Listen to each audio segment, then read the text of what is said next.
Every Wednesday, it's Rapid Fire Wednesday with Andy Gresh talking Patriots and Broncos. Okay, well documented. Tom Brady 2-7 all time in the Mile High City. Is that statistic in his head?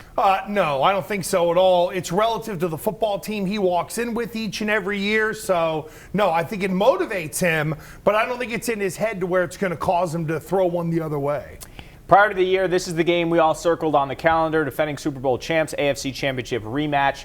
They've struggled a little bit of late, lost to Tennessee last week. Does this matchup still have the panache that it had early in the year? No, it doesn't. The air's out of the balloon once Tennessee beat Denver last week.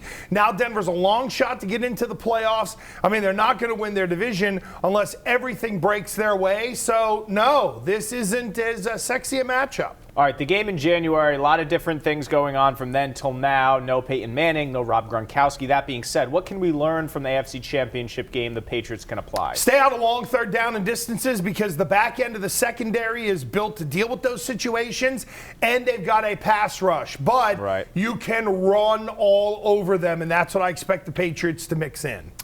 Fill in the blank. The Patriots should feel blank about quarterback Trevor Siemian. They should feel confident that he's going to stink.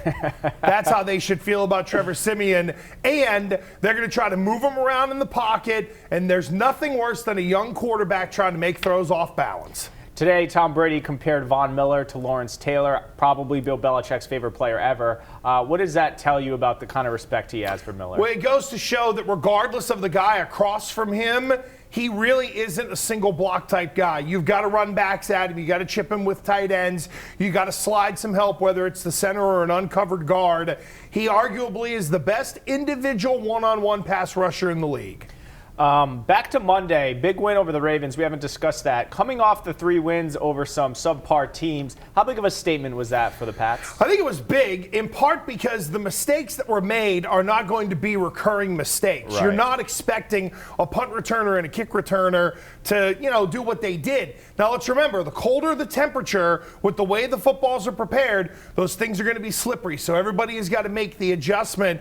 But they should feel really good coming out of Monday night because I think, again, and I say it a lot, but if they needed to score 40, they could have scored 40 if they needed it to win. You mentioned footballs. The Deflategate 2 story with the Steelers and Giants. Roger Goodell pretty much dodged that question today. But is this a bad look for the NFL? And should the Pats be mad that the NFL isn't more interested in this story? Yes, they should be. Patriot fans have the right to kind of rabble-rouse. However, the NFL learned their lesson. They don't want this to get in the way of a playoff run. And then there's the question as to whether the Giants put the pin in the football and the measurements. Look, rules were broken. If the NFL is about integrity, they should have found something, but that's the problem, Yanni. They're not. So we followed proper protocol, is that a justifiable excuse for you? No, what they're doing is, what they're saying is a formal complaint wasn't filed. That's really their way that they're getting around this. Last question in light of Mr. Thick passing away there. Who was your favorite TV dad? Ooh, Peter Griffin. I like that one. You got an impersonation of him? When are you going to wrap this up so I can go home and have a beer? It's pretty good. All right, Gresh, good stuff. We'll see you tomorrow night. Much more from the Sports Wrap coming up after this.